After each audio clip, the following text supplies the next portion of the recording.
back in 1985 I started making pottery, and it was just began as a hobby. I did a degree in science and always wanted to do art, and then just by doing art as a hobby it just grew and grew and grew, and you never know sort of where things are going to lead, and here we are sort of 20 odd years later, and it's still going.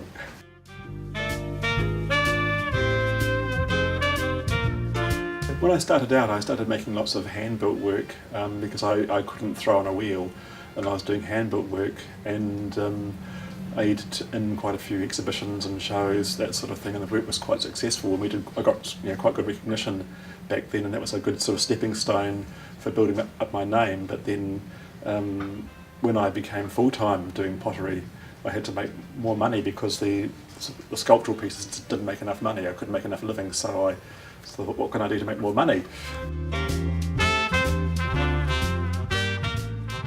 Slip casting is a process that suits that really well. We can reproduce multiple items from a mould. So what I do is I make an original clay model, and then we take a plaster mould of that model, and the plaster mould, we can make multiples of a plaster mould, and in those plaster moulds we pour a liquid clay mixture, and depending how long you leave this liquid clay mixture in the mould determines how thick the wall of clay as it forms inside the mould, and so you time it.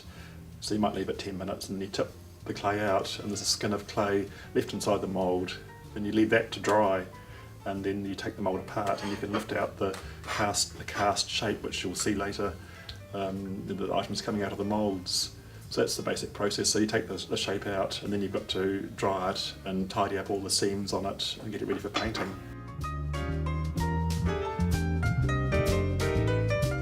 Here we have the wood pigeon in 4 different stages. The first one is where the item has been cast, and you can see the cast lines, the mould lines on the item. This is green, and this will be fettled, that is all the rough edges will be cleaned off, making it nice and smooth.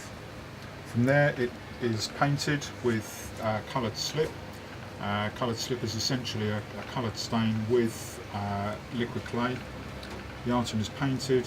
It is then fired at about 900 degrees centigrade, which is the bisque firing.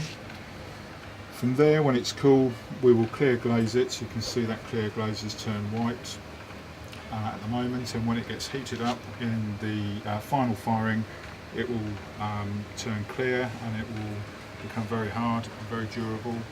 And that firing will be at about just under 1200 degrees centigrade.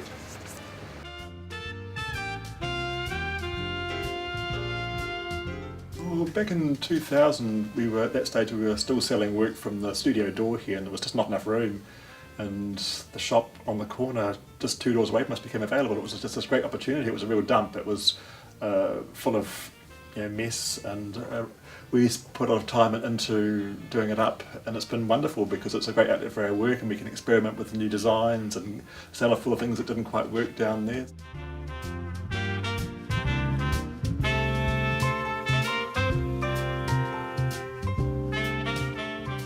Customers that come to the studio are invited to see the garden and walk around the garden, and our products are displayed in the garden, and it's just a nice sort of add-on experience for them. They bring their overseas guests or visitors and take them around the garden, and it's just something nice they can do for free.